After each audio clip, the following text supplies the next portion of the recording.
Moscow/Kiev, Reuters. In a corner of the departures area at Rostov Airport in southern Russia, a group of about 130 men, many of them carrying overstuffed military-style rucksacks, lined up at 4 check-in desks beneath screens that showed no flight number or destination. When a Reuters reporter asked the men about their destination, one said, we signed a piece of paper we trademark not allowed to say anything. Any minute the boss will come and we trademark get into trouble. IU2 he warned. The chartered Airbus A320 waiting on the tarmac for them had just flown in from the Syrian capital, Damascus, disgorging about 30 men with tanned faces into the largely deserted arrivals area. Most were in camouflage gear and khaki desert boots. Some were toting bags from the Damascus airport duty-free. The men were private Russian military contractors, the latest human cargo in a secretive airlift using civilian planes to ferry military support to Syrian President Bashar al-Assad in his 6-year fight against rebels. A Reuters investigation of the logistical network behind Assad trademark's forces has uncovered. The Airbus they flew on was just one of dozens of aircraft that once belonged to mainstream European and US aviation companies, then were passed through a web of intermediary companies and offshore firms to Middle Eastern airlines subject to US sanctions. Moves that Washington alleges are helping Syria bypass the sanctions. The flights in and out of Rostov, which no organization has previously documented, are operated by Chamwings, a Syrian airline hit with US sanctions in 2016 for allegedly transporting pro-Assad fighters to Syria and helping Syrian military intelligence transport weapons and equipment. The flights, which almost always land late at night, don't trademark appear in any airport or airline timetables, and fly in from either Damascus or Latakia, a Syrian city where Russia has a military base. The operation lays bare the gaps in the US sanctions, which are designed to starve Assad and his allies in Iran. Trademark's Revolutionary Guard and the Hezbollah militia of the men and materiel they need to wage their military campaign. It also provides a glimpse of the methods used to send private Russian military contractors to Syria. A deployment the Kremlin insists does not exist. Russian officials say Moscow trademark's presence is limited to airstrikes, training of Syrian forces and small numbers of special forces troops. Reuters reporters staked out the Rostov airport, logged the unusual flights using publicly available flight tracking data, searched aircraft ownership registries and conducted dozens of interviews, including a meeting at a fashionable restaurant with a former Soviet Marine major on a US government blacklist. Asked about the flights and the activities of Russian private military contractors in Syria, a spokesman for Russian President Vladimir Putin referred Reuters to the Defense Ministry which didn't trademark reply to the questions. The Syrian government also didn't trademark reply to questions. In response to detailed Reuters questions, Chamwings said only that information on where it flies was available on its website.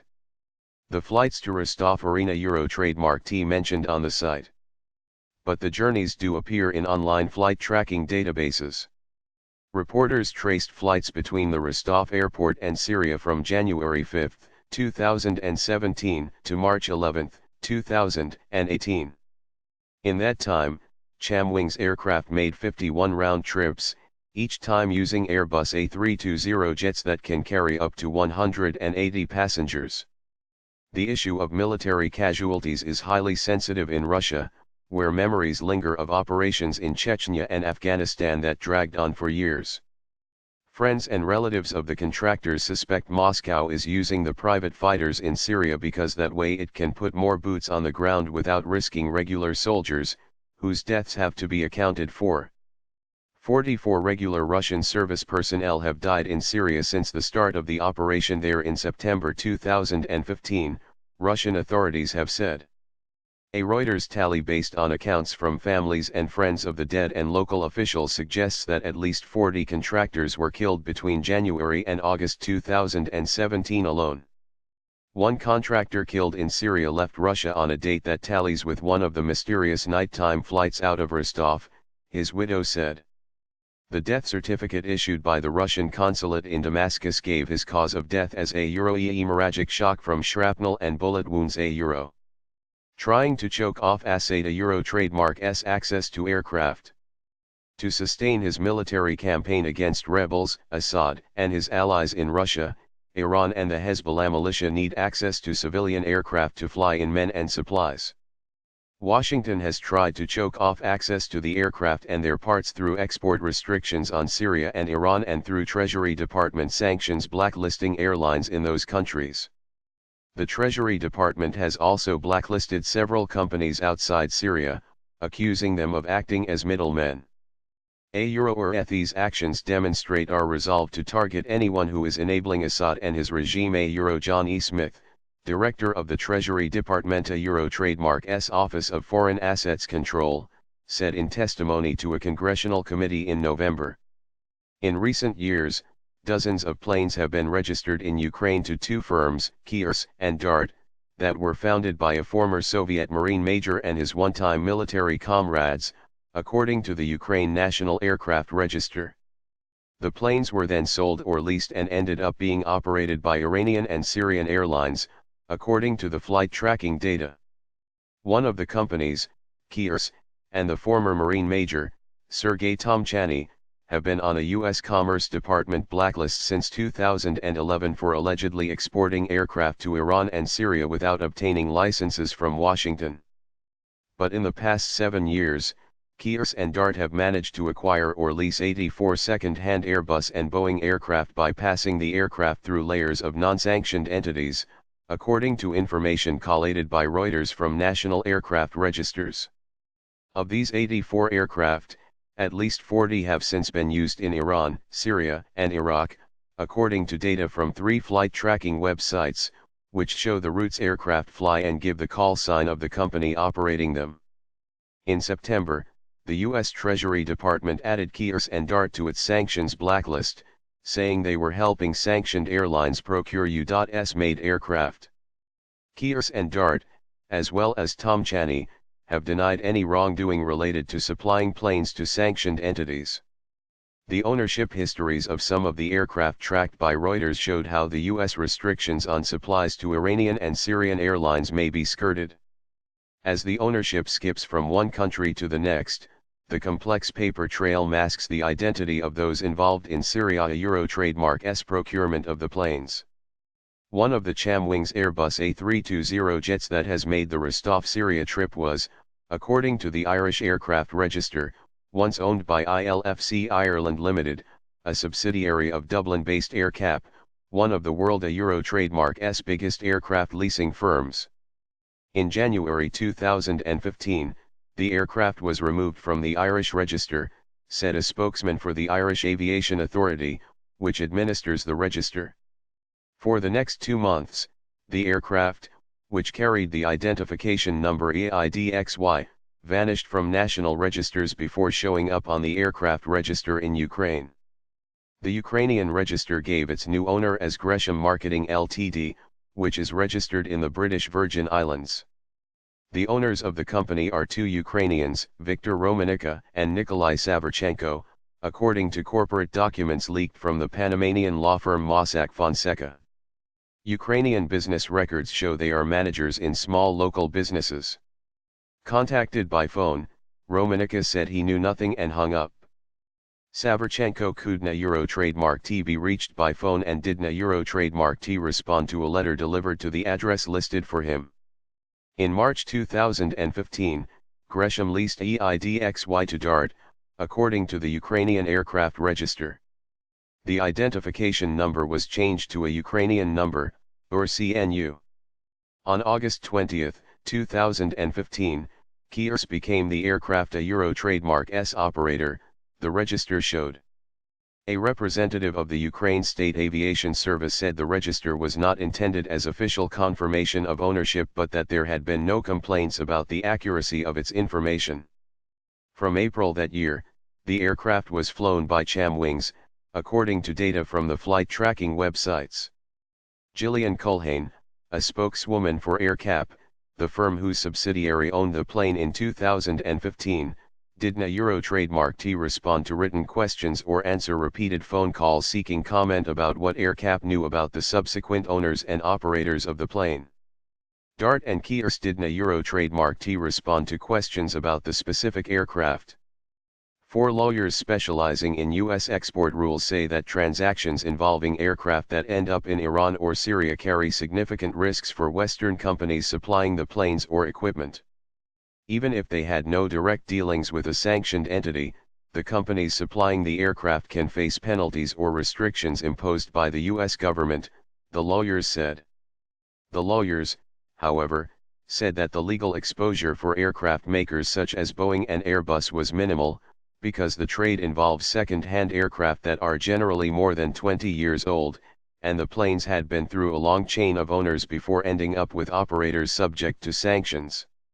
2 of the lawyers, including Edward J. Croyland, who leads the International Regulation and Compliance Group at law firm Steptoe & Johnson, said U.S. export rules apply explicitly to Boeing aircraft because the Euro trademark remade in the United States. But they can also apply to Airbus jets because, in many cases, a substantial percentage of the components is of U.S. origin. Boeing said in a statement, "A Euro or ETH aircraft transactions described that are the subject of your inquiry did not involve the Boeing company." Boeing maintains a robust overall trade control and sanctions compliance program, a Euro and Airbus spokesman said. A Euro Airbus fully respects all applicable legal requirements with regard to transactions with countries under UN, EU, UK, and US sanctions. A Euro Warzone flights. When Reuters sent a series of questions to Kiers and DART about their activities, Tom Chaney, the former Marine major, called the reporter within minutes. He said he was no longer a shareholder in either firm but was acting as a consultant to them, and that the questions had been passed on to him. He invited the reporter to meet the following day at the high-end Velour restaurant in Kiev, the Ukrainian capital. In the 90-minute meeting, he denied providing aircraft to Iran or Syria. Instead, he said, Kiers and DART had provided aircraft to third parties, which he did not identify. Those third parties, he said, supplied the planes onto the end users. A Euro we did not supply aircraft to Iran. A Euro Tom Chaney, a man of military bearing in his late 50s, said as he sipped herbal tea. A Euro we have nothing to do with supplying aircraft to Chamwings. A Euro. Neither DART nor Kiers could have sold or leased aircraft to Chamwings because they were not the owners of the aircraft, he said. Tom Chaney used to serve in a marine unit of the Soviet Armed Forces in Vladivostok, on Russia Euro trademark's Pacific coast. In 1991, after quitting the military with the rank of major, he set up Kiers along with 2 other officers in his unit. Tom Chaney and his partners made a living by flying Soviet-built aircraft, sold off cheap after the collapse of the Soviet Union, in war zones. Kiers flew cargoes in Angola for the Angolan government and defense ministry and aid agencies during its civil war. Tom Chaney said his companies also operated flights in Iraq after the U.S.-led invasion in 2003, transporting private security contractors. Ukrainia Euro trademark's register of business ownership showed that Tom Chaney ceased to be a shareholder in Kiers after June 2010 and that he gave up his interest in DART at some point after April 2011. He told Reuters he sold his stakes to a Euro major businessmen a Euro but declined to name them. He did say, however, that the people listed at the time of the interview in Ukrainia Euro trademark's business register as the owners of the 2 companies were merely proxies. One of the owners in the register was a mid-ranking Kiers executive, one was an 81-year-old accountant for several Kiev firms, and another was someone with the same name and address as a librarian from Melitopol in southeast Ukraine. According to the business register, the owner of 25% in Kiers is someone called Vladimir Suchkov. The address listed for him in the register is number 33, Elektrikov Street, Kiev. The Euro trademark's the same address as the one listed in Ukrainian government procurement documents for military unit No. A0515, which comes under the command of the Ukrainian Defense Ministry Euro trademark's main intelligence directorate. Tom Chaney said he and Suchkov were old acquaintances. A Euro he wasn't a Euro trademark ta bad specialist a Euro Tom Chaney said. A Euro a young lad, but not bad a Euro he said he believed Suchkov was living in Russia. Reuters was unable to contact Suchkov. A telephone number listed for him was out of service. The Ukrainian intelligence directorate Euro trademark's acting head, Alexei Bakumenko, told Reuters that Suchkov doesn't a Euro trademark work there. Reuters found no evidence of any other link between the trade in aircraft and Ukrainia Euro trademark's broader spy apparatus. Ukrainian military intelligence said it has no knowledge of the supply of aircraft to Syria, has no connection to the transport of military contractors from Russia to Syria, and hasn't a Euro trademark cooperated with Kirs, Dart, or Chamwings. On January 9 this year, Dart changed its name to Alana, and listed a new address and founders, according to the Ukrainian Business Register. On March 1, a new company, Alana Air, took over Alana Euro trademark's assets and liabilities, the register showed. Contractors come back in caskets.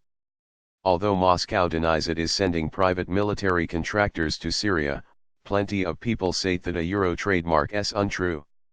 Among them are dozens of friends and former colleagues of the fighters and people associated with the firm that recruits the men a Euro a shadowy organization known as Wagner with no offices, not even a brass plaque on a door. It was founded by Dmitry Utkin, a former military intelligence officer, according to people interviewed during this investigation.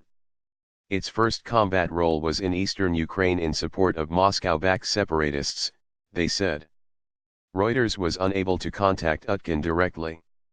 The League of Veterans of Local Conflicts, which according to Russian media has ties to Utkin, declined to pass on a message to him, saying it had no connection to the Wagner Group.